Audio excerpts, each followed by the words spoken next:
ஆண்டவரே உங்களுக்கு ஸ்தோத்திரம் ஐயா. கேள்வியோடு வந்திருக்கிறதான அவர்களுக்கு கேள்விக்கு பதில் கொடுக்கிற தேவன் நீராஜா ஸ்தோத்திரம்.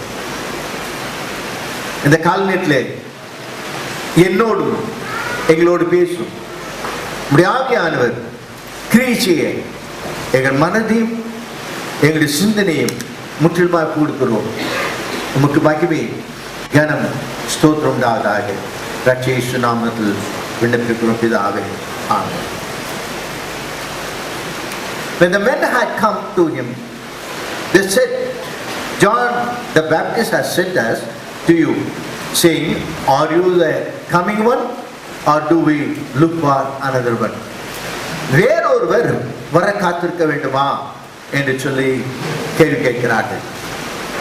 இந்த கேள்வி கேட்கிறது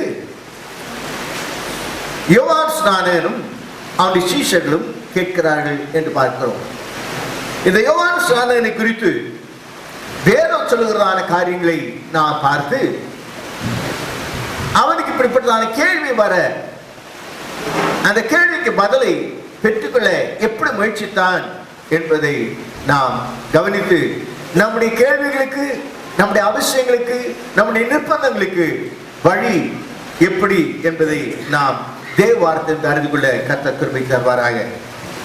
இதே அதிகாரத்தில் ஆண்டவராகிய இயேசு கிறிஸ்து யோவான் ஸ்நானகனை குறித்து சொல்லும்போது 28ஆம் வசனத்தை வாசிக்கிறேன். ஸ்திரீகளிடத்திலே பிறந்தவர்கள் யோவான் ஸ்நானனை பார்க்கிலும் பெரிய தீர்க்கதரிசி ஒருவனும் இல்லை என்று இயேசு அவனை குறித்து சாட்சி சொல்கிறதை பார்க்கிறோம். அவன் பிறப்பதற்கு முன்னதாக தேவதூதர் தேவாலயத்திலே பணிவிடை செய்கிறதான யோவானுடைய தகப்பன் சகரியாவிடத்திலே தரிசனமாகி, சகரியாவே உன் வேண்டுதல் கேட்கப்பட்டது, உன் மனைவியாக எலிசபெத் உனக்கு ஒரு குமாரனை பெறுவாள், அவனுக்கு யோவான் என்று பெயரிடுவாயாக என்று சொல்லப்பட்டது. இந்த செய்தியை கேட்டு எலிசபெத் கர்ப்பவதியாய் மாறி ஜீவிக்கிற நேரத்திலே மரியாளை தேவதூதர் சந்தித்து அவர் மூலமாக மேசியா வருவார் என்று சொல்லி எலிசபெத்தும் கர்ப்பவதியாய் இருக்கிறாள் என்று சொன்னதை கேட்டு எலிசபெத் மரியாளை போல் வாழ்த்தும் போது, மரியாள் எலிசபெத்தை வாழ்த்தும் போது, எலிசபெத் மரியாளுடைய வாழ்த்துதலை கேட்டபோது அவளுடைய வயிற்றிலே, எலிசபெத் வயிற்றிலே பிள்ளை யோவான் ஸ்நானகன் பிள்ளை துள்ளிட்டு எலிசபெத் பரிசுத்த ஆவியினாலே நிரப்பப்பட்டாள் என்பதாக நாம் வேதவசனத்தை வாசிக்கிறோம். இப்படியாக பிறந்தவன் வளர்ந்து வந்த போது அந்நூழியத்தை தொடங்கினான். அந்நூழியத்தை தொடங்கின போது அவனுடைய வார்த்தை இதுவாயிருந்தது.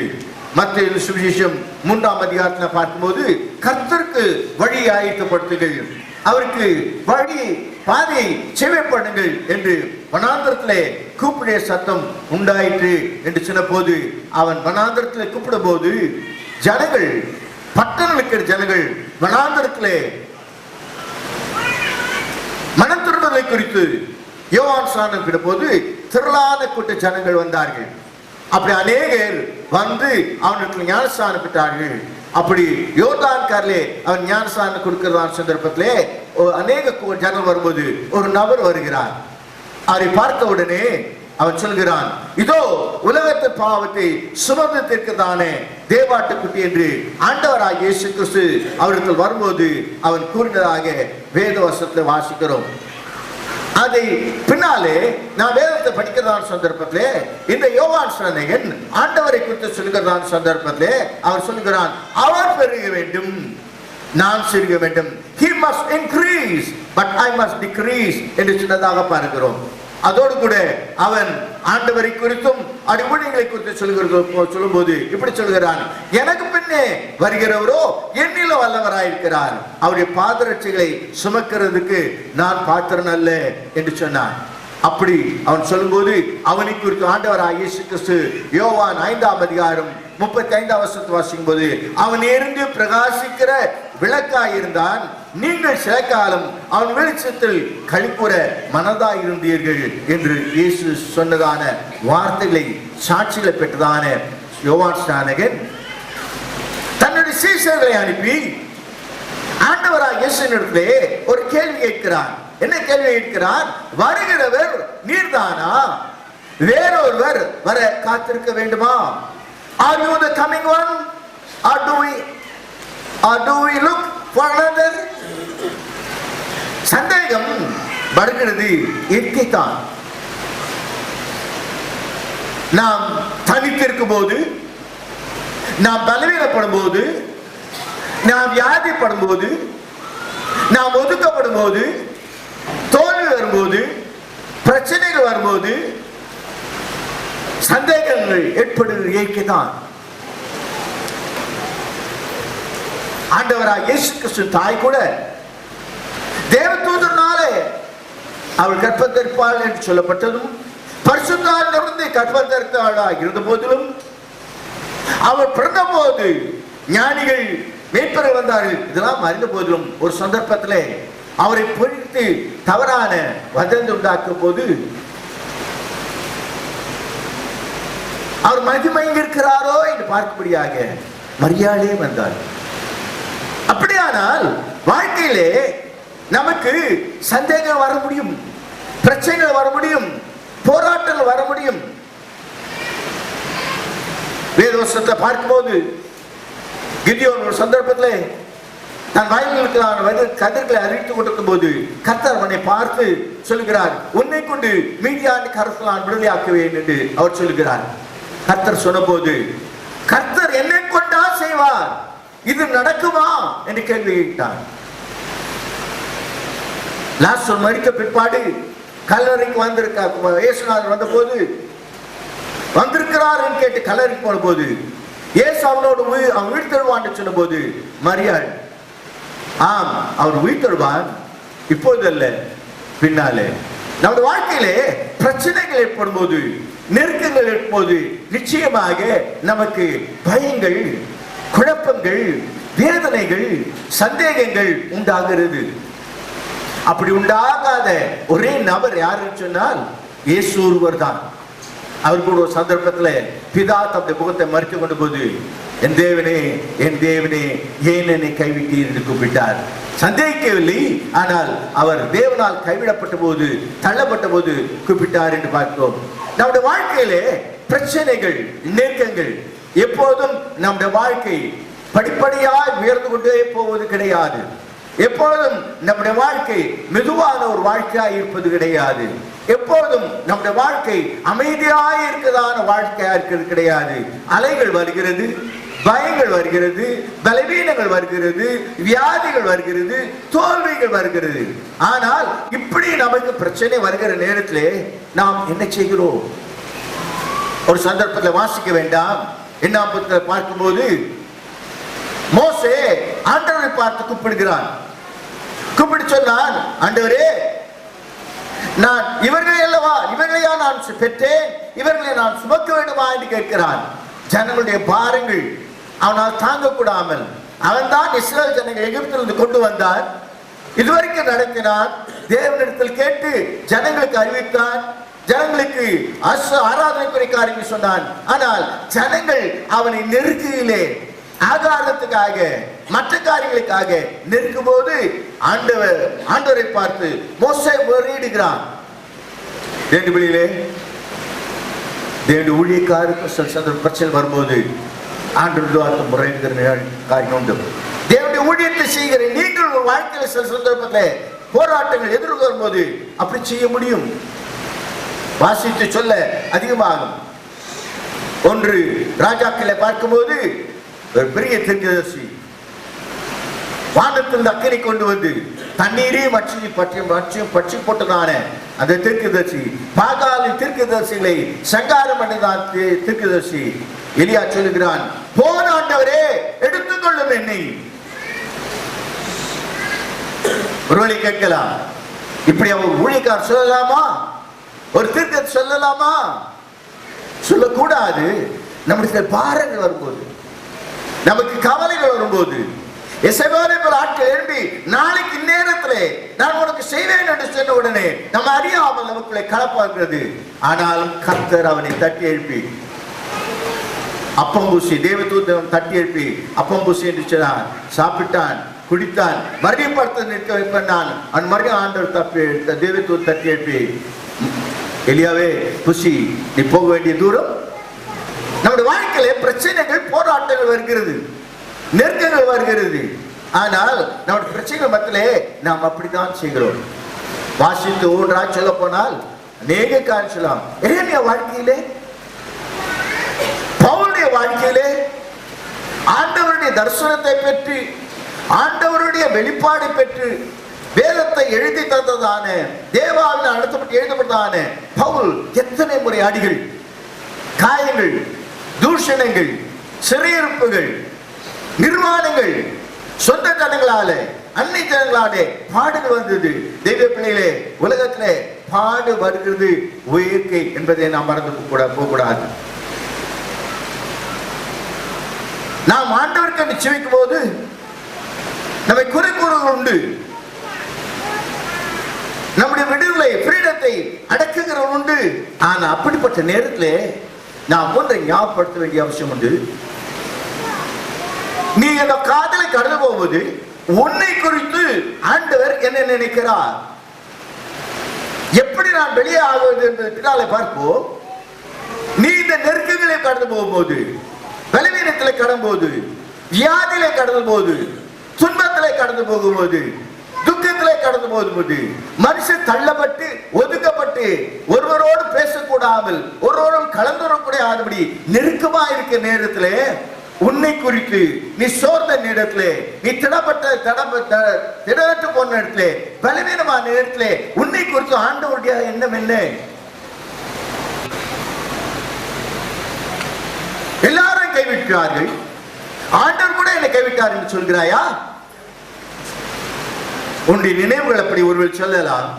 ஆனால் வாசிப்போம் 7ஆம் அதிகாரம் 20ஆம் வாக்கியம். லூக் 7:20.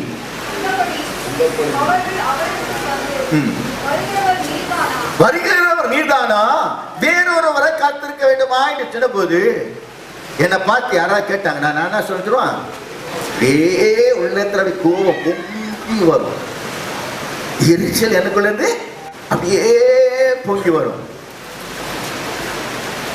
நான் என்ன பற்றி சொன்னா தேவாட்டுக்குட்டி என்று அப்படி பாதரிச்சு வார கவிழ்க்க மாட்டேன்னு சொன்னா, இப்படி சொன்னவன் இப்படி என்ன சொல்லி இப்படி யோசிக்கிறானே, நான் தானா இல்லையா என்று கேட்கிறானா?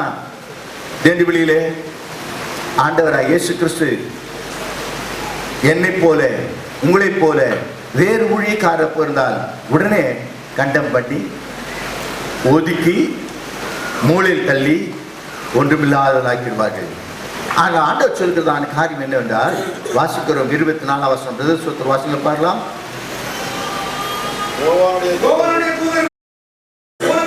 போன பின்பு அவர் யோவானை குறித்து ஜனங்கள் சொன்னது என்னவென்றால், எதிர்பார்க்க போனீர்கள், காற்றினால் அசையும் நாணலையோ. அவர் 10 நாட்கள் வந்து போன பிற்பாடு இயேசு சொல்லுகிறதான காரியம் என்ன சொல்லுகிறார்? எதிர்பார்க்க போகிறீர்கள், காற்றில் அசைகிற நாணலையோ. ஆமா, உண்மை சொல்ல வேணா, யோவான் இப்போ சிறைச்சாலை என்ன பண்ணிட்டு இருக்காரு? அப்படியே ஆடிட்டு இருக்கிறாரு. நாடல் மாதிரி என்ன பண்ணிட்டு இருக்காரு? ஆடிக்கிட்டு இருக்கிறாரு. இவர் தான் ஏசாயா சொன்னாரு. இவர் மூலமா தான் அநேகர் மனம் திரும்பி தங்கள் பாவங்களை அறிவித்து, வேசிகள், ஆயக்காரர்கள், கொள்ளைக்காரர்கள் அநேகர் மாறினார்கள். ஆனால் இப்போது நாணலை போல என்ன பண்ணி கொண்டிருக்கிறான் என்று கேட்கிறாரு. காற்றில் அசைக்கதானே நாணலியோ. யோவானுடைய மனது குழம்பி, யோவானுடைய உள்ளத்துல ஒரு வேதனை, யோவான் வேதத்தில் என்ன செய்கிறது என்பதான ஒரு நிலை. யோவான் ஸ்நானகன் சிறைச்சாலையில் இருக்கிறான். அப்போது ஆண்டவர் கேட்கிறார், எதிர்பார்க்க போனீர்கள், காற்றில் அசையும் நாணலையோ என்று சொல்லி கேட்டு அடுத்து 25 சொல்லுகிறார். வாசிங்கள் பார்க்கலாம். அல்லவென்றால் எதை பார்க்கிலும் எதை பார்க்க போனீர்கள், மெல்லிய வஸ்திரம் மனுஷனையோ, மெல்லிய வஸ்திரம் தரித்திருக்கிற மனுஷனையோ, அலங்கார வஸ்திரம் தரித்திருக்கிற செல்வமாய் வாழ்கிறவர்கள் அரசர் மாளிகையிலே இருக்கிறார்கள். அரசர் மாளிகை வாழ்கிறார்கள். அவனை குறித்து யோவானை குறித்து ஆண்டவர் சொல்லுகிறதான சந்தர்ப்பத்திலே அவர் கொடுக்கிறதான சாட்சி, எதை பார்க்க போனீர்கள்? நான் இல்லையா அல்லது மெல்லிய வஸ்திரம் தரித்தவளா? இப்பொழுது அவனை குறித்து சொல்ல வேண்டுமானால் அவனுடைய முன்னிலையை நான் யோசிக்க பந்தல எனக்கு வந்தது. அவன் குழந்தையா பிறந்து போ, ரொம்ப வருஷமா அவங்க அப்பா அம்மாவுக்கு பிள்ளை இல்லை, வயதான காலத்து பிறந்தாங்க. அவங்க என்ன பண்ணியிருப்பாங்க? நாங்கள் பெஸ்ட்டு கொடுத்துருப்பாங்கன்னு வச்சுக்கிறேன், அழகால போட்டிருப்பாங்க. அதனால முன்னாலேயே அவர் சொல்லப்பட்டது. அவர் என்ன பண்ணுவார்? ஒட்டக மயிர் உடை தைப்பார், ஒட்டகத்தின் வார்க்காட்சை அணிவார். அவரை குறித்து சொல்லும்போது வெட்டுக்கிளியும் தேனியும் என்ன பண்ணுவாரு? புஷ்பார் என்று சொல்லப்பட்டிருந்தது. ஆனால் நிச்சயமாக அவர் சுறுப்பிராயத்தை நடக்கும் போது அப்படி இருந்திருக்காது. இன்பமாய் அவனுடைய பெற்றோர் அழகாய் அவனை கவனித்து அவன் நடத்திட்டான். ஆனால் இப்போதோ அதெல்லாம் போய் ஒட்ட மொயிலுடைய எல்லாம் போய் சிறைச்சாலையிலே கைதிலே இருக்கிறார். ஏரோதுடைய சிறைச்சாலை உண்மையை சொல்றதற்காக, பாவத்தை கண்டித்து நடத்துறதுக்காக, தேவ வசனத்தை ஜீவிக்க வேண்டும் என்று சொல்ல போது அவன் சிறைச்சாலை அடைக்கப்பட்டான். ஆண்டவரை பார்த்து, பத்தியா இந்த பிரச்சனை அவனுக்கு வந்தது, அவன் செய்த பாவம், இந்த காரியம் வந்தது, அவன் பின்வாங்கி போயிட்டான். இந்த காரியம் அவனுக்கு வந்தது, அவன் ஜெப வாழ்க்கை மோசமாயிடுச்சு. என்ன ஆண்டவரை பார்த்து சொல்லவில்லை. 26 வாசிக்க பார்க்கலாம்.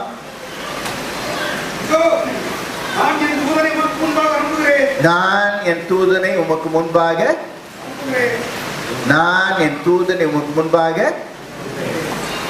இவன் எங்க இருக்கிறான்? இவனை பற்றி ஏசு நான் சொல்றாரு, இவன் தேடி பிள்ளைகளே சோர்ந்து இலக்கழித்து நம்முடைய நிதானத்தை இறந்து ஓய்விடலாம். நம்ம இருக்கிற இடத்துல இருந்து நாம் மறைந்து போகலாம், என்னை அறியாத இடத்துக்கு போய்விடலாம் என்று நீ யோசிக்கும் போது ஆண்டவர் என்ன சொல்கிறார்? இன்னும் அவனை பற்றி, இவன் என்னுடைய, ஏனென்றால் இவன் தொடக்கத்தில் ஆண்டவருக்கு யாராயிருந்தான்? தூதனாயிருந்தான். தேவனுக்கு தேவருக்கு வழிகாட்டியாக இருந்தான். தேவ பிள்ளைகளே, ஒரு காலத்தில் ரட்சிக்கப்பட்டு, ஒரு காலத்தில் மனம் திரும்பி, ஒரு காலத்தில் தேவனை விசுவாசித்து, தேவன் தான், இயேசு தான் ரட்சகர் என்று கொண்டு, தேவன் தான் மெய்யான தேவன் என்று ஏற்றுக்கொண்டதான் தேவப்பிள்ளையே, இன்னைக்கு பாரங்களுக்குள்ளே, கவலைகளுக்குள்ளே, வியாதிக்குள்ளே, நெருக்கத்துக்குள்ளே, துன்பத்துக்குள்ளே, தூஷணத்திலே, அவதூறத்திலே நீ கடந்து போகிற நேரத்திலே உன்னை ஆண்டவர் ஜனத்தோடு சேர்த்து உன்னை பாதாளத்து தள்ளாதபடி, மற்றவர்கள் உன்னை புறக்கணித்து ஒதுக்கி தள்ளுகிற நேரத்தில் ஆண்டவர் உன்னை புறக்கணித்து தள்ளாதபடி அவனை பார்த்து சொல்கிறார், என்னுடைய தூதன் என்று சொல்கிறார். இப்படியாய் நான் யோசிக்கிறேன். நான் அந்த நிலையில் இருந்தாலும் அவர் என்னை அவருடைய மகனாக பார்க்கிறார் யோசிக்கிறேன். பாவம் செய்ய வேண்டும் என்று சொல்லவில்லை, இவன் பாவம் செய்யவில்லை. ஆண்டு பிரியமில்லாத செய்ய வேண்டும் என்று சொல்லவில்லை, இவன் ஆண்டு பிரியமில்லாத செய்யவில்லை. ஆனால் இவன் சத்தியத்தை சொன்னதுனாலே, உண்மையை சொன்னதுனாலே இப்போது சிறைச்சாலை அடைக்கப்பட்டவனாயிருக்கிறான். அவன் சிறைச்சாலை சத்தியத்துக்கு அடைக்கப்பட்ட போது ஆண்டவனை பார்த்து சொல்லுகிறார், இவன் என்னுடைய தூதன். கவலைக்குள்ளே, பாரத்துக்குள்ளே, நெருக்கத்துள்ள கடந்து போகிற பிள்ளை, தேவனுடைய பிள்ளையே மறந்து போகாது. ஆண்டவர் உன்னை குறித்து வைத்திருக்கிற அபிப்பிராயத்தை மாற்றவில்லை. உன்னை சுற்றி இருக்கிறதான ஜனங்கள், உன் கணவன், உன் மனைவி, உன் பிள்ளைகள், உறவினர்கள், ஒருவேளை நீ இந்த இடத்துல இருக்கும் போது, நீ குறைவா இருக்கும் போது, தாழ்வா இருக்கும் போது, நீ ஏழ்மையில இருக்கும் போது, பலவீனமா இருக்கும் போது, வியாதி பெற்ற போது, யோபின் நண்பர்கள் பார்த்தவனை பாவம் செய்ததாக குற்றம் சொன்னது போல உன்னுடைய நண்பர்கள், உன்னுடைய உறவினர்கள் குற்றம் சுமத்தலாம். ஆனா ஆண்டவர் இவன் என்னுடைய தூதன் என்று கூப்பிடுகிறார். தூதன் என்று சொன்னால் செய்தி அனுப்புகிற மாத்திரமல்ல, இந்த மேன்மையான என்பதை அறிந்து கொள்ள வேண்டும். தேவனிடத்தில் வருதான் செய்தி கூறுகிறவன்.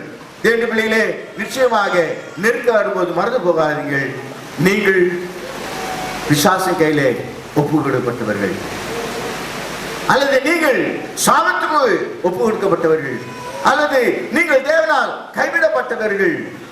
தேவன் உங்களை விட்டு விலகினார், தேவ ஆவி உங்களை விட்டு விலகிறது என்று யோசிக்காதீர்கள். நீங்கள் ஆண்டவருக்கு என்று ஜீவித்த காரியத்தை, ஆண்டவருக்கு என்று செய்த ஊழியத்தை ஆண்டவர் நிச்சயமாய் மறக்கவே மாட்டார். 27 வாசிக்கிறோம் தொடர்ந்து. இதோ நான் என் தூதனை உமக்கு முன்பாக அனுப்புகிறேன். அவன் உமக்கு முன்னே போய் உமது வழியை ஆயத்த பண்ணுவான். எப்போ சொன்னாரு?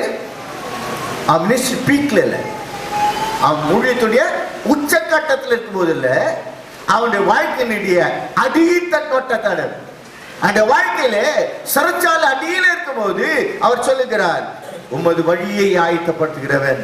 பிள்ளையே, நீ தேவனை சுவாசித்து நெருக்கத்தில் காட்டு போனாலும், நீ ஆண்டவருக்கு ஜீவித்ததை, நீ ஆண்டவர் ஏற்றுக்கொண்டதை, நீ ஆண்டவர் அறிக்கையிட்டதை, நீ ஆண்டவருக்காக செய்த காரியத்தை ஆண்டவர் மறந்து போகிறவர் அல்லவே அல்ல. இவர் நீ ஆயத்தப்படுகிறான்.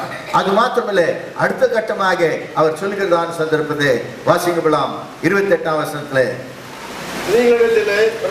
ஸ்திரீகளிடத்திலே பிறந்தவர்களில் யோவானை பார்க்கிலும் பெரிய தீர்க்கதரிசி ஒருவனும் இல்லை. திரும்ப சொல்லுமாலா, ஸ்திரீகள் இடத்துல பிறந்தவர்களிலும் யோவானை காட்டிலும் எங்க இருக்கும்போது யோசிச்சுபாரா, யாராவது ஒருத்தவங்க தெரிஞ்சவங்க ஜெயில இருக்காங்க. இப்போ நீங்க என்ன செய்வீங்க? அவன் ஒன்றும் செய்ய உள்ள கூட்டு போட்டாங்க, அவன் ஏதோ பண்ணிட்டான், ஆண்டவருக்கு பிரியலா செஞ்சிட்டான், நமக்கு தெரியல, அவன் செஞ்ச பாவத்தினால. ஆண்டவர் சொல்றாரு, யோவான் சிறைச்சாலைக்கும் போது ஸ்திரீகளுக்கு பிறந்தவர்கள் இவனை காட்டில பெரியவன். உன்னை குறித்து நெருக்கத்தில் போகும்போது, நீ கஷ்டத்தில் கடந்த போது, வியாதியில் கடந்து போகும்போது, எல்லா காரியம் கடந்து போது, மனிதர் உன்னை குறித்து தவறா யோசிக்கலாம்.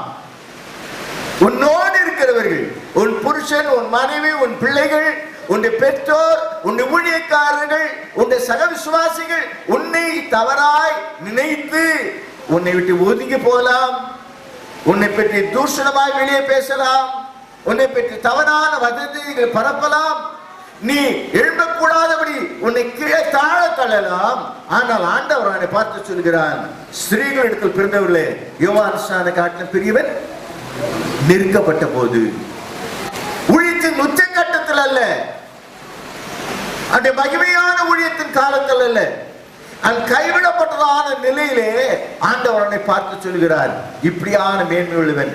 என்னை கேட்கிறது பிள்ளையே, ஏன் ஆண்டவர் அவனை எப்படி சொன்னார் என்று கேட்பில்லானால், ஏன் என்னை குறித்து ஆண்டவர், நான் பாவம் செய்யவில்லை, ஆனால் சிக்கலில் இருக்கிறேன், ஏன் ஆண்டவர் இப்படி யோசிக்கிறார் சொன்னார்? நான்